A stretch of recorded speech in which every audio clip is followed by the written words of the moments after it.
শুভেচ্ছা জানাচ্ছি আমার শুভকামনা।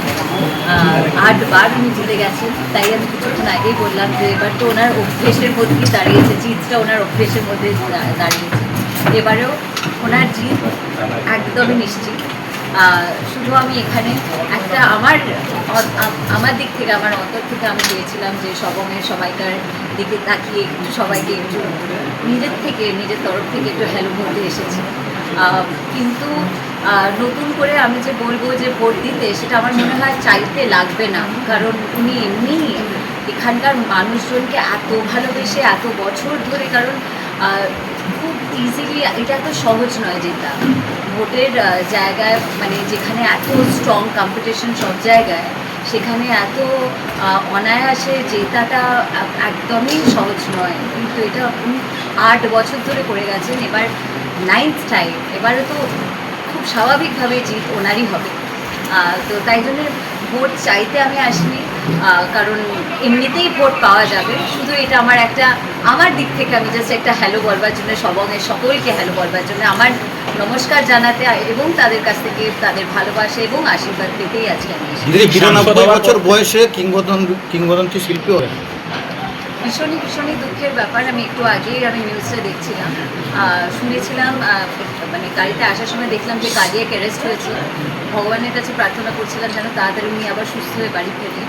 কিন্তু খুবই খারাপ, মানে আমার মনে হয় যে উনি এত সুন্দর সুন্দর গান করে গেছেন, গানের মধ্যেই উনি চিরজীবন বেঁচে থাকবেন আমাদের অন্তরে।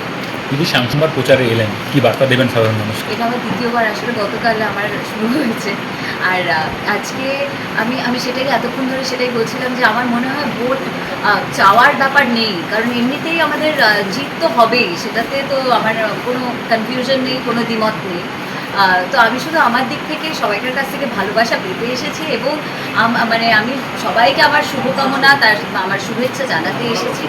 এবং এখানে স্পেসিফিক্যালি আমি এই জায়গাটাতে এসেছি কারণ আমি অনেক মানুষের কাছে, এই মেদিনীপুরের সকলের কাছে আমি অনেক ভালোবাসা পেতে চাই, এবং এনাদের জন্য আমার এত মানে যতগুলো কমার্শিয়াল ছবি হয়েছে, সবকটা ছবি এখানে আমার ব্লকবাস্টার সুপারহিট হয়েছে।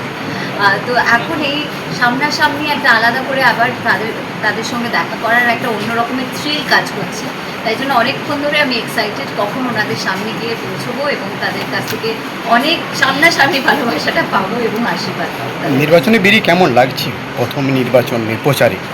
ভীষণ ভালো লাগছে, খুবই ভালো লাগছে, কারণ দেখুন একেবারে অডিয়েন্স লেভেলে সবাইকার সঙ্গে যখন আমাদের এমনিতেও আমরা যখন ইভেন্ট করি, মানে সাংসদ হওয়ার আগের কথা বলছি, যখন ইভেন্ট করি তখন এই মানুষজনের কাছ থেকে যে তারা যে এত সহজভাবে আমাকে তাদের ঘরের মেয়ে বানিয়ে ফেলেছেন, সেটা পুরোটাই তাদের সিনেমা দেখার মধ্যে থেকেই হয়েছে।